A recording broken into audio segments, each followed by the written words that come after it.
Hello बच्चों, स्वागत है आपका रियल नंबर पार्ट 6 में। आज के इस वीडियो में हम पढ़ने वाले हैं कि किस तरीके से हम एक इरेशनल नंबर को इरेशनल प्रूव करते हैं। ये एक बहुत ही ज्यादा इंपॉर्टेंट कॉन्सेप्ट है और लास्ट कुछ ईयर्स अगर अपन देखें एग्जाम्स में उठाकर तो ये क्वेश्चंस आपको ज्यादातर हर एग्जाम में मिलेगा। ये भी बोल सकते हैं अपन कि ये इस चैप्टर का सबसे इंपॉर्टेंट कॉन्सेप्ट है। तो इस कॉन्सेप्ट को ध्यान से सुनिएगा। अगर कुछ भी दिक्कत आए तो वीडियो को वापस रिवाइंड करना, फिर से समझना, अच्छी तरीके से समझ में आ जाएगा। ठीक है। और इस कॉन्सेप्ट को समझने के लिए सबसे पहले हमें समझनी होगी एक छोटी सी थ्योरम, नन्ही मुन्नी सी थ्योरम। क्या कहती है कि अगर हमारे पास कोई एक प्राइम नंबर है, अगर हमारे पास कोई एक प्राइम नंबर है और वो प्राइम नंबर किसी भी नंबर के स्क्वायर को डिवाइड करता है, यानी वो किसी भी नंबर के स्क्वायर से डिविजिबल है, तो वो एक नॉर्मल नंबर से भी डिविजिबल होगा। फॉर एग्जाम्पल मैं आपको बता देता हूं, मान लो P अपने पास, मान लो ये 5 अपना एक प्राइम नंबर है। ठीक है। अगर ये जो नंबर है वो इस P स्क्वायर को डिवाइड कर रहा है, ठीक है, यानी किसी भी एक स्क्वायर वाले नंबर को, यानी किसी भी नंबर के स्क्वायर को अगर डिवाइड कर रहा है, तो ये प्राइम नंबर 100% उसके नॉर्मल फॉर्म जो होगा, यानी बिना स्क्वायर वाला जो फॉर्म होगा, सिंपल जो नंबर होगा, उसको भी डिवाइड करेगा। हमेशा ये चीज याद रखना। मान लो कोई दूसरा, मैं अपना प्राइम नंबर ले लेता हूं 3, तो अगर ये 3 है, अगर ये 3 x के स्क्वायर से डिविजिबल है, तो ये नॉर्मल x को भी डिवाइड करेगा। सिंपल सा कॉन्सेप्ट है। यानी अगर आपके पास कोई भी एक प्राइम नंबर है जो किसी भी नंबर के ऊपर अगर स्क्वायर लगा है, उसको डिवाइड कर रहा है, उसके से डिविजिबल है, तो वो ऑटोमेटिकली बिना स्क्वायर के, यानी एक सिंपल नंबर से भी डिविजिबल होगा, वही सेम नंबर से। ठीक है। इस कॉन्सेप्ट का यूज अपन यहां करेंगे। एक छोटी सी चीज और मैं आपको बता देता हूं, अपना जो रेशनल नंबर होता है ना, रेशनल नंबर का सबसे बेसिक यानी सबसे स्टैंडर्ड फॉर्म क्या होता है कि कोई भी आपके पास नंबर दिया, उसको काट कूटने के बाद जो लास्ट में एक फिक्स जो नंबर आता है, जो कि अब किसी भी नंबर से डिविजिबल नहीं, अब कट नहीं सकता, यानी कि उस कंडीशन पे वो जो नंबर मिलता है अपने पास, वो कोप्राइम्स हो जाते हैं। यानी रेशनल नंबर जो होते हैं अपने लास्ट में जाके कोप्राइम्स हो जाते हैं। कोप्राइम्स का मतलब एक ऐसे नंबर जिनका कॉमन फैक्टर सिर्फ 1 होता है, इसके अलावा और कुछ नहीं हो सकता। इन दोनों कॉन्सेप्ट का यूज करके, इन दोनों थ्योरम्स का यूज करके आज हम समझेंगे अपने इस क्वेश्चन को, इस एग्जांपल को, जो कहता है हमसे प्रूव दैट √5 इज इरेशनल। जरूरी नहीं है √5 हो, √2 आ सकता है, √3 आ सकता है, √7 आ सकता है, √13 आ सकता है, √11 आ सकता है। सिंगल डिजिट में रूट का कोई भी नंबर आता है, सबको आप बिल्कुल सेम टू सेम कॉन्सेप्ट से कर सकते हैं। बस आपको करना क्या है कि √5 की जगह √2 हो जाएगा, तो हल्की सी कैलकुलेशन उसके अकॉर्डिंग वेरी कर जाएगी। ठीक है, चेंज हो जाएगी। √3 रखोगे तो उसके अकॉर्डिंग चेंज हो जाएगी। स्टेप बाय स्टेप सारे यही रहने वाले, सारे स्टेप्स यही रहने वाले, कुछ चेंजेस नहीं होने वाला, कॉन्सेप्ट बिल्कुल सेम टू सेम रहेगा। अगर आप √2 को समझना चाहते हैं तो भी आप इससे काम चल जाएगा, √3 को समझना चाहते हैं तब भी इससे आपका काम चल जाएगा। शुरू करते हैं। ठीक है, एक बार फिर से क्वेश्चन पढ़ लेते हैं। क्वेश्चन कह रहा है आपसे प्रूव दैट √5 इज इरेशनल। हमें पहले से पता है कि √5 एक इरेशनल नंबर होता है, क्योंकि हम डिफाइन कर चुके हैं रेशनल नंबर कौन से होते हैं, रेशनल नंबर कौन से होते हैं। अगर आपको नहीं पता, आपने मेरा वो पुराना वीडियो मिस कर दिया, तो ऊपर में आई बटन पे लिंक दे दूंगा, जाके आप देख लो, नहीं तो पार्ट 1 से लेके 5 तक एक बार जाके आप जरूर देख लेना, सारे कॉन्सेप्ट आपके क्लियर हो जाएंगे। ठीक है। तो √5 पहले से इरेशनल है, हमें पता है, पर हमें यहां प्रूव करना है कि √5 जो है वो एक इरेशनल नंबर होता है। तो इस क्वेश्चन को सॉल्व करने के लिए हम तरीका थोड़ा सा चेंज करेंगे।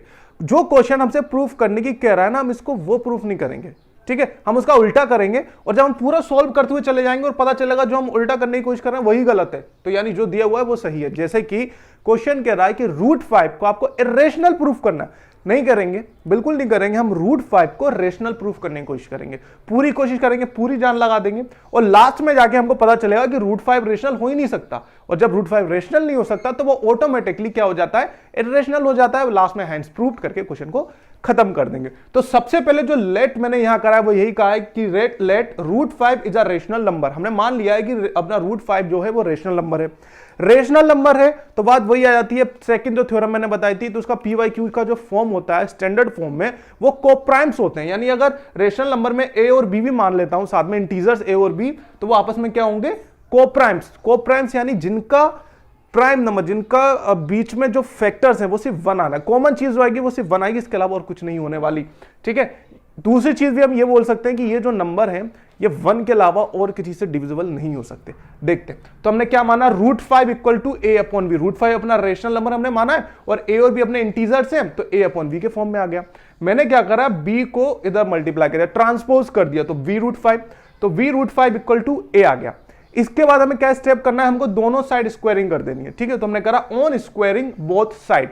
√5b का square equal to a square. √5 का स्क्वायर करेंगे 5 आएगा, b का स्क्वायर करेंगे b स्क्वायर आ गया, a स्क्वायर का a आ गया। 5 को अपन ने नीचे ट्रांसपोज करा, कितना आ गया a square upon 5, b square equal to a square upon 5। अपन ने कॉन्सेप्ट क्या, फर्स्ट कॉन्सेप्ट ने यानी फर्स्ट थ्योरम अपन ने क्या देखी थी, अगर कोई एक प्राइम नंबर किसी नंबर के स्क्वायर को डिवाइड करता है, उससे डिविजिबल होता है, तो वो नॉर्मल नंबर से भी डिविजिबल होता है। तो यहां पे प्राइम जो है 5 जो है अपना प्राइम नंबर है, और अगर वो a स्क्वायर से डिविजिबल है तो इसका मतलब है वो a को भी डिवाइड कर सकता है। इसलिए अपन ने यहां साइड में लैंग्वेज लिख दी है a square is divisible by 5, so a is also divisible by 5। यानी कि अगर a स्क्वायर आपसे 5 से डिविजिबल होता है तो a भी आपसे 5 से डिविजिबल होना ही पड़ेगा, क्योंकि ये एक थ्योरम है, हम इसका यूज प्रॉपर करेंगे। ठीक है, इसके बाद हम क्या करेंगे, हम लेट a कर लेंगे। हम लेट कर लेंगे a की वैल्यू क्या है, वो अपनी 5k है। a की वैल्यू कितनी है 5k। अच्छा, ये अपन ने ऐसा क्यों किया, डिविजल ऐसा क्यों फॉर्मेट में करा है, क्वेश्चन ने हमको स्टार्टिंग में बता दिया था, हमने लेट करा था कि a अपॉन b जो है ना वो अपना को-प्राइम्स है। इसका मतलब है कि वो किसी और नंबर से डिविजिबल नहीं हो सकते, या तो खुद से हो सकते हैं, 1 से हो सकते हैं। पर यहां हमने क्या प्रूफ कर दिया कि a जो है अपना वो 5 से डिवाइड हो रहा है। a जो है अपना 5 से डिवाइड हो रहा है, यानी एक चीज अपन ने कर दी। अब यही चीज हम b के साथ करेंगे, और b भी हमने 5 से डिविजिबल कर दिया, तो लास्ट से अपन में लिख सकते हैं कि a और b जो है अपना वो को-प्राइम्स नहीं है, क्योंकि इनके पास कॉमन फैक्टर कुछ और भी आ रहा है। ठीक है, जब कुछ और भी कॉमन फैक्टर आ रहा है इसका मतलब ये को-प्राइम्स नहीं है, तो ये रेशनल नंबर नहीं होगा। ये रेशनल नंबर नहीं है तो ये किसके इक्वल है, √5 के, तो √5 भी अपना रेशनल नंबर नहीं होगा। अगर √5 भी रेशनल नंबर नहीं होगा तो हमने जो अजम्पशन किया है कि √5 एक रेशनल नंबर है वो गलत है, और गलत है तो फिर सही क्या होगा, तो ऑटोमेटिकली √5 अपना रेशनल प्रूफ हो जाएगा। तो ये कुछ अपन आगे करने वाले हैं। तो अपन ने सबसे पहले क्या करा, यहां पे late a equal to 5k कर लिया, यानी a को हमने 5k मान लिया, क्योंकि a इक्वल टू 5 तो आने वाला था ही। कुछ इस तरीके से कंडीशन थी ये कि a upon 5 equal to k कर लिया था अपन ने। ठीक है, क्योंकि a जो है वो 5 से डिविजिबल भी, अब कितना आएगा हमको नहीं पता, इसलिए हमने k मान लिया, और 5 को अपन ने इधर ट्रांसपोज कर दिया। a की वैल्यू कितनी आ गई, 5k।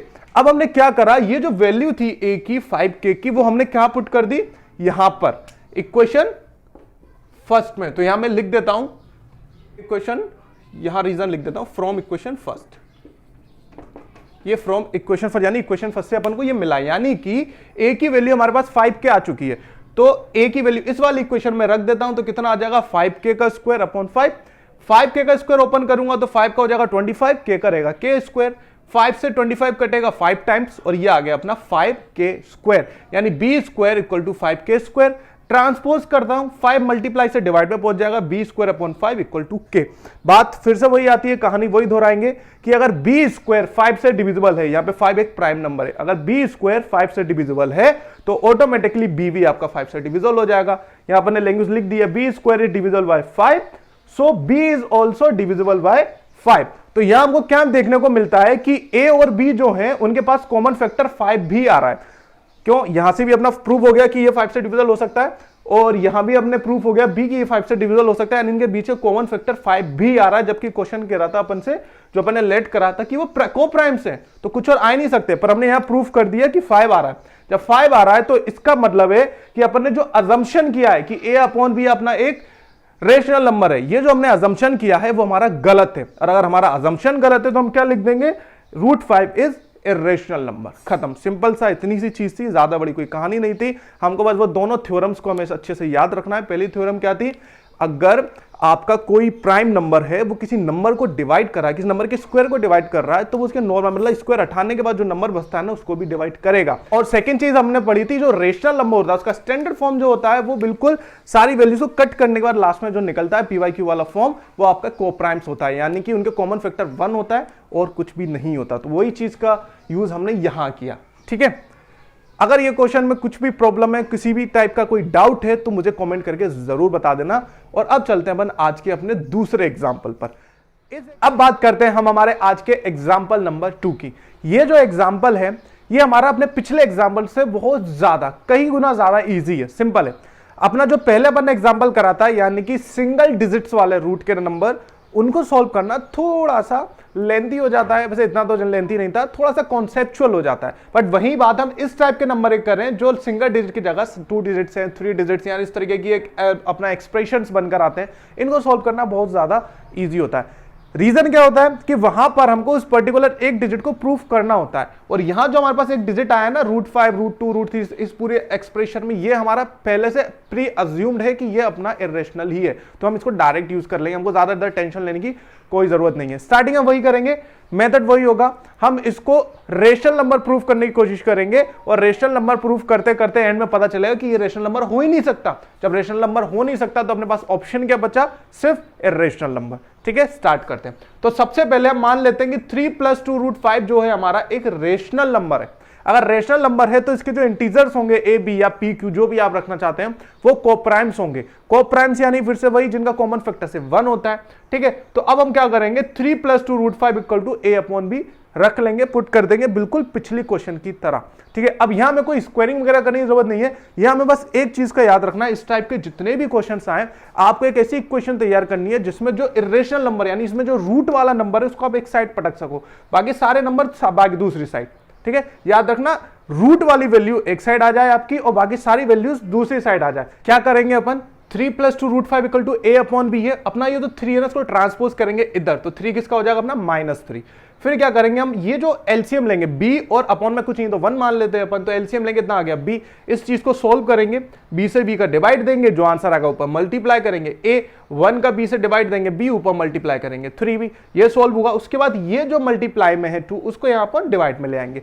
जैसे ही हम ये करते हैं हमको क्लियर मिल जाता है कि √5 हमने अकेला कर लिया, जो अपना मिशन था, जो अपना टारगेट था कि रूट वाली वैल्यूज आपको अकेले पटकनी है, पटक दी, रख दी, बाकी सब वैल्यू दूसरी साइड कर दी। अब बस पूरा काम अपनी सिंपल सी लैंग्वेज का है, क्या कि हम यहां क्या देखेंगे कि अपना जो a है, 3 है, 2 है और b है वो एक इंटीजर है, a और b एक इंटीजर होगा, वो हमने ऊपर लेट कर ही लिया है, तो इसके संग जो कुछ भी वैल्यू है 2 तो अपना इंटीजर होता ही है, 3 अपना इंटीजर होता ही है, -3 रख लो, कुछ भी इंटीजर तो होते हैं। इसका मतलब ये वाला जो फॉर्मेट है, ये जो चीजें सब की सब अपनी इंटीजर है तो ऑटोमेटिकली ये रेशनल नंबर होते हैं। तो हम क्या लिखेंगे, now a, b, 2, 3 are integers which is rational number, लेकिन ये सब किसके बराबर है, √5 के बराबर, और √5 तो इरेशनल होता है जो हम पहले ही प्रूव कर चुके हैं, यहां हमको फिर से प्रूव करके दिखाने की जरूरत नहीं है। इस टाइप के क्वेश्चन में हमको पता है कि इरेशनल होता है तो हम सीधे रखेंगे कि √5 इज इरेशनल। अगर √5 इरेशनल होता है तो √5 के बराबर तो ये वैल्यू है, तो इसका मतलब ये ऑटोमेटिकली ये भी एक इरेशनल नंबर हो जाएगी। इसका मतलब जो हमने नंबर सोल्व करने की कोशिश करी थी 3 + 2 √5 वो रेशनल नहीं है, और वो रेशनल नहीं है तो हमने जो अजम्पशन किया है कि 3 + 2 √5 इरेशनल नंबर वो गलत है। अगर हमारे अजम्पशन गलत है तो इसका मतलब 3 + 2 √5 आपका एक इरेशनल नंबर होता है। तो लास्ट में अपन लिखेंगे our assumption is wrong, 3 + 2 5 is irrational and hence proved. अगर ये कॉन्सेप्ट आपको अच्छे से समझ में आया है तो जल्दी से अपनी बुक ओपन करो, क्वेश्चंस में बहुत सारे दिए हुए हैं, प्रैक्टिस करो। कुछ डाउट हो तो कमेंट करके मुझे बता देना। वीडियो पसंद आई है तो चैनल को सब्सक्राइब कर दो, अपने दोस्तों के साथ शेयर जरूर करो जिससे वो भी बेचारे और अच्छे तरीके से पढ़ाई कर सकें, और चैनल को सब्सक्राइब करना ना भूलना क्योंकि आगे आने वाले हैं अपने और भी ज़्यादा चैप्टर्स, नए कॉन्सेप्ट्स, पूरा सिलेबस कवर करने की कोशिश करेंगे और एग्जाम्स के लिए अच्छी तरीके से प्रिपेयर करेंगे। ठीक है, मिलते हैं अपनी नेक्स्ट वीडियो में।